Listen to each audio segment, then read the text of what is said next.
ഇന്നത്തെ കാലത്ത് ഒരു കോംപ്ലിക്കേഷൻ പോലും ഇല്ലാത്ത ആദ്യത്തെ പ്രസവം സിസേറിയൻ ആയി പോയി എന്ന് പരാതി പറയുന്നത് കേട്ടിട്ടുണ്ടോ? അതിൽ നിങ്ങൾക്ക് എന്തെങ്കിലും പങ്കുണ്ടോ എന്ന് ചിന്തിച്ചിട്ടുണ്ടോ? പ്രഗ്നൻസിയിൽ ഹെൽത്തി ആയിട്ടുള്ള ഒരു വെയിറ്റ് ഗെയിൻ ആണ് വേണ്ടത്. എന്നാൽ സ്വാഭാവികമായിട്ടും നമ്മൾ ഇന്ന് കാണുന്നത് അമിതമായി ഭാരം കയറുന്നതാണ്. ഇതിന് മെയിൻലി 3 കാരണങ്ങളുണ്ട്.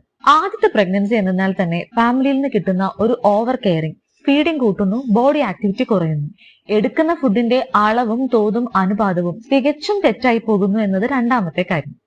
പ്രഗ്നൻസി എന്നാൽ റെസ്റ്റ് ആണ് എന്നുള്ള ഒരു മിഥ്യാധാരണയുടെ സൊസൈറ്റിയിൽ ഉണ്ടായ വളർച്ച. എന്നാൽ ഇങ്ങനെ ഒന്നുമില്ല കേട്ടോ.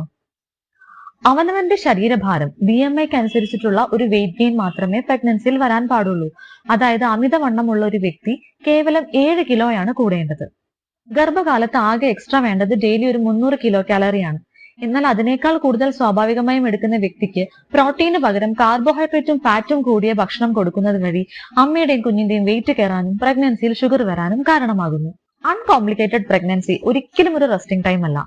ഡെയിലി 20 മിനിറ്റ് നടത്തം, അപ്പർ ബോഡി ഉപയോഗിച്ചുകൊണ്ടുള്ള കുഞ്ഞു കുഞ്ഞു വ്യായാമങ്ങൾ എല്ലാം പ്രഗ്നൻസിയിൽ തുടങ്ങി വെക്കാം.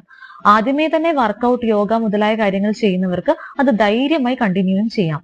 പ്രഗ്നൻസിയിലായിട്ട് കഠിന വ്യായാമങ്ങൾ തുടങ്ങിയെടുക്കരുത് എന്ന് മാത്രമേ ഉള്ളൂ. ഡെലിവറി വളരെ സങ്കീർണമായ ഒരു കാര്യമാണ്.